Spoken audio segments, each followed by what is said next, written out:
The ErsatzElevator, Book the Second, from Lemony Snicket's A Series of Unfortunate Events. All of the Series of Unfortunate Events books start with a little quote to someone named Beatrice, or a little note. For Beatrice, when we met, my life began.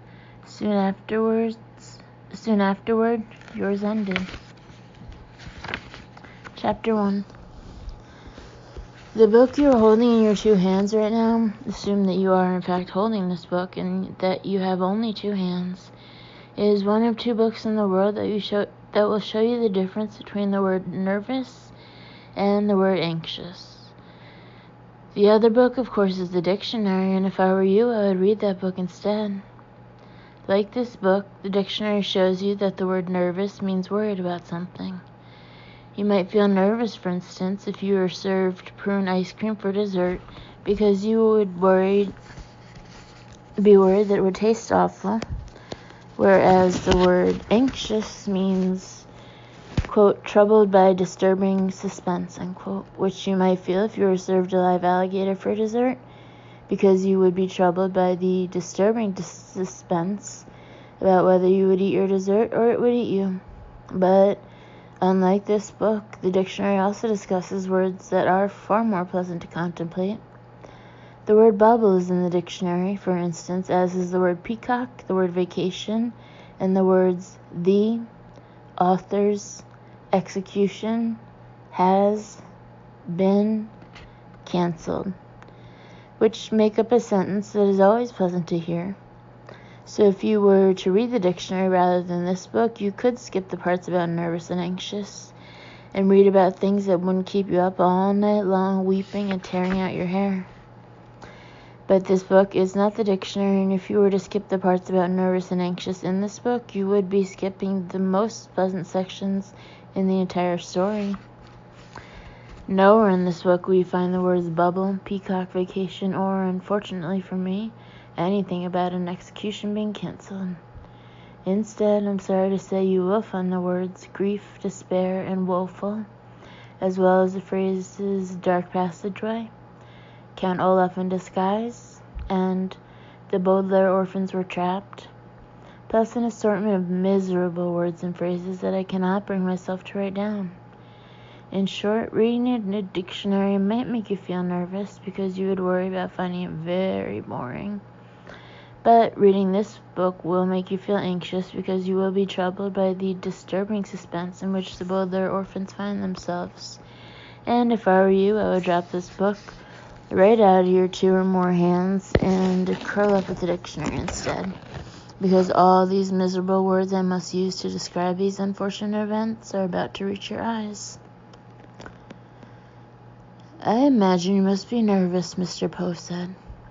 Mr. Poe was a banker who had been put in charge of the Baudelaire orphans following the death of their parents in a horrible fire.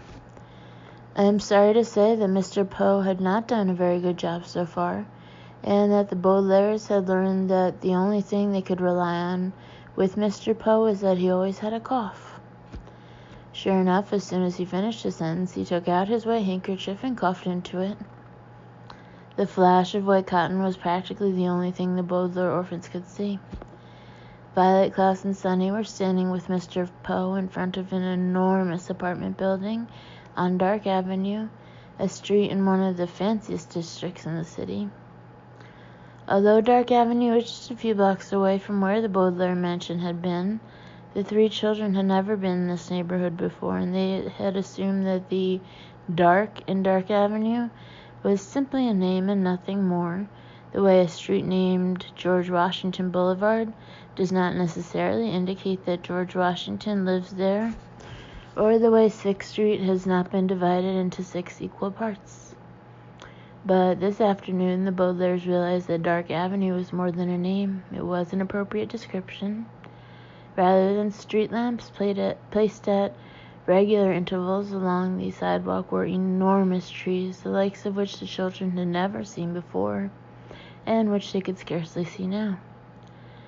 High above a thick and prickly trunk, the branches of the trees drooped down like laundry hung out to dry, spreading their wide, flat leaves out in every direction, like a low, leafy ceiling over the Baudelaire's heads. This ceiling blocked out all the light from above, so even though it was the middle of the afternoon, the street looked as dark as evening, if a bit greener. It was hardly a good way to make the three orphans feel welcome as they approached their new home. "You have nothing to be nervous about," Mr. Poe said, putting his handkerchief back in his pocket. "I realize some of your previous guardians have caused a little trouble, but I think Mr. and Mrs. Squalor will provide you with a proper home." "We're not nervous," Violet said. "We're too anxious to be nervous." "Anxious and nervous mean the same thing," Mr. Poe said. "And what do you have to be anxious about anyway?" "Count Olaf, of course," Violet replied. Violet was 14, which made her the eldest Baudelaire child and the one who was most likely to speak up to adults. She was a superb inventor, and I am certain that if she had not been so anxious, she would have tied her hair up in a ribbon to keep it out of her eyes while she thought of an invention that could brighten up her surroundings. "Count Olaf," Mr. Poe said dismissively. "Don't worry about him. He'll never find you here." The three children looked at one another and sighed. Count Olaf had been the first guardian Mr. Poe had found for the orphans, and he was a person as shady as Dark Avenue. He had one long eyebrow, a tattoo of an eye on his ankle, and two filthy hands that he hoped to use to snatch away the Baudelaire fortune that the orphans would inherit as soon as Violet came of age. The children had convinced Mr. Poe to remove them from Olaf's care, but since then the Count had pursued them with a dogged determination, a phrase which here means, quote, everywhere they went, thinking up treacherous schemes and wearing disguises to try to fool the three children, end quote. "It's hard not to worry about Olaf," Klaus said, taking off his glasses to see if it was easier to look around the gloom without them, "because he has our compatriots in his clutches." Although Klaus the middle Baudelaire was only 12, he had read so many books that he frequently used words like compatriots, which is a fancy word for friends.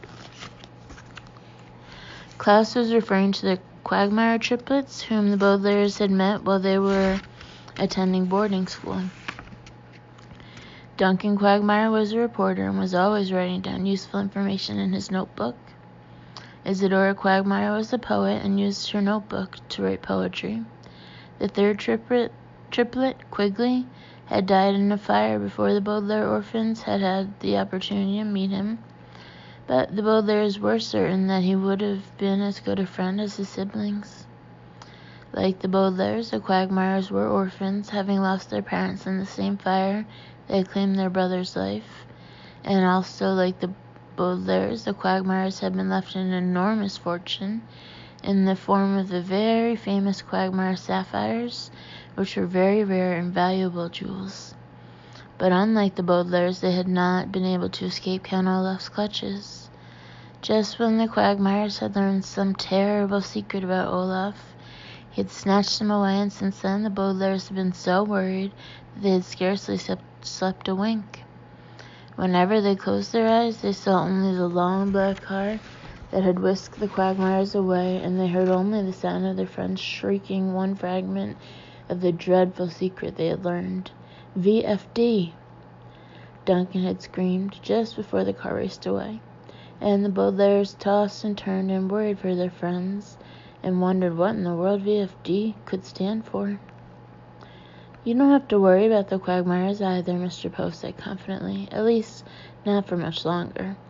I don't know if you happen to read the Mortuary Money Management newsletter, but I have some very good news about your friends." "Gavu?" Sunny asked. Sunny was the youngest Baudelaire orphan and the smallest too. She was scarcely larger than a salami.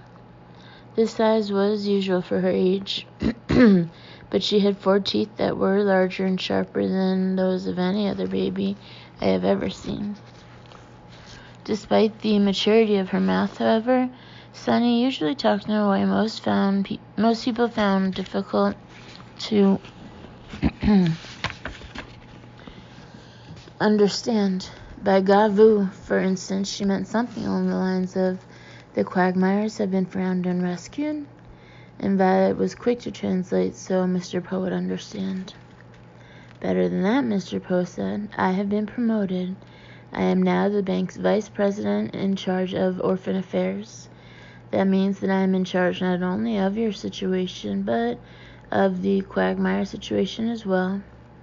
I promise you that I will concentrate a great deal of my energy on finding the Quagmires and returning them to my safety, or my name isn't. Here Mr. Poe interrupted himself to cough once more into his handkerchief, and the Baudelaires waited patiently until he finished. Poe. Now, as soon as I drop you off here, I'm taking a 3-week helicopter ride to a mountain peak where the Quagmires may have been spotted. It will be very difficult to reach me during that time, as the helicopter has no phone, but I will call you as soon as I get back with your young pals. Now, can you see the number on this building? It's hard for me to tell if we're at the right place. I think it's a 667, Klaus said, squinting in the dim green light. Then we're here, Mr. Poe said. Mr. and Mrs. Squalor live in the penthouse apartment of 667 Dark Avenue. I think the door is here.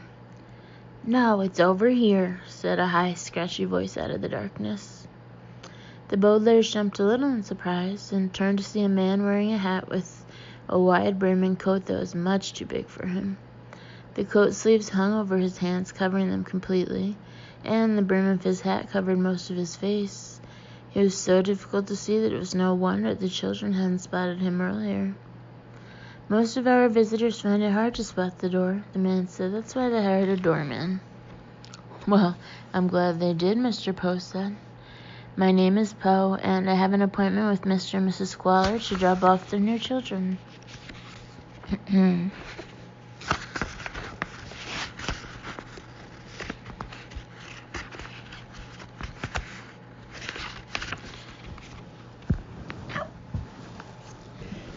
Oh, yes, the doorman said. They told me you were coming. Come on in. The doorman opened the door of the building and showed them inside to a room that was as dark as the street. Instead of lights, there were only a few candles placed on the floor, and the children could scarcely tell whether it was a large room or a small room they were standing in. My, it's dark in here, Mr. Poe said. Why don't you ask your employers to bring in a good strong halogen lamp? We can't, the doorman replied. Right now, dark is in. In what? Violet asked. Just in, the doorman explained. Around here, people decide whether something is in, which means it's stylish and appealing, or out, which means it's not. And it changes all the time. Why, just a couple of weeks ago, dark was out and light was in, and you should have seen this neighborhood. You had to wear sunglasses all the time, or you'd hurt your eyes. Dark is in, huh? Mr. Poe said. Wait until I tell my wife. In the meantime, could you show us where the elevator is? Mr. and Mrs. Squalor live in the penthouse apartment, and I don't want to walk all the way up to the top floor. Well, I'm afraid you'll have to, the doorman said. There's a pair of elevator doors right over there, but they won't be of any use to you. Is the elevator out of order? Violet asked. I'm very good with mechanical devices, and I'd be happy to take a look at it. That's a very kind and unusual offer, the doorman said, but the elevator isn't out of order. It's just out. The neighborhood decided that elevators were out, so they had the elevator shut down. Stairs are in, though, so there's still a way to get to the penthouse. Let me show you. The doorman led the way across the lobby, and the Baudelaire orphans peered up at a very long curved staircase made of wood with a metal banister that curved alongside. Every few steps they could see somebody had placed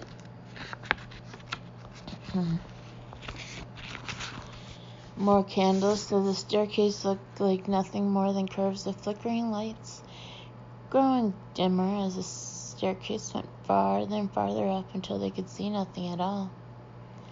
I've never seen anything like this, Klaus said. Looks more like a cave than a staircase, Violet said. Pince, Sonny said, which meant something like, or outer space. It looks like a long walk to me, Mr. Poe said, frowning. He turned to the doorman. How many floors up does the staircase go? The doorman's shoulders shrugged underneath his oversized coat. I can't remember, he said. I think it's 48, but it might be 84. I didn't know buildings could be that high, Klaus said. Well, whether it's 48 or 84, Mr. Poe said, I don't have time to walk you children all the way up. I'll miss my helicopter. You'll have to go up by yourselves and tell Mr. and Mrs. Squalor that I send my regards. We have to walk up by ourselves, Violet said. Just be glad you don't have any of your things with you, Mr. Poe said. Mrs. Squalor said there was no reason to bring any of your old clothing, and I think it's because she wanted to save you the effort of dragging suitcases up all those stairs. You're not going to come with us? Klaus asked. I simply don't have the time to accompany you, Mr. Poe said, and that is that. The Baudelaires looked at one another. The children knew, as I'm sure you know, that there is usually no reason to be afraid of the dark. But even if you are not particularly afraid of something, you might not want to get near it, and the orphans were a bit nervous about climbing all the way to the penthouse without an adult walking beside them.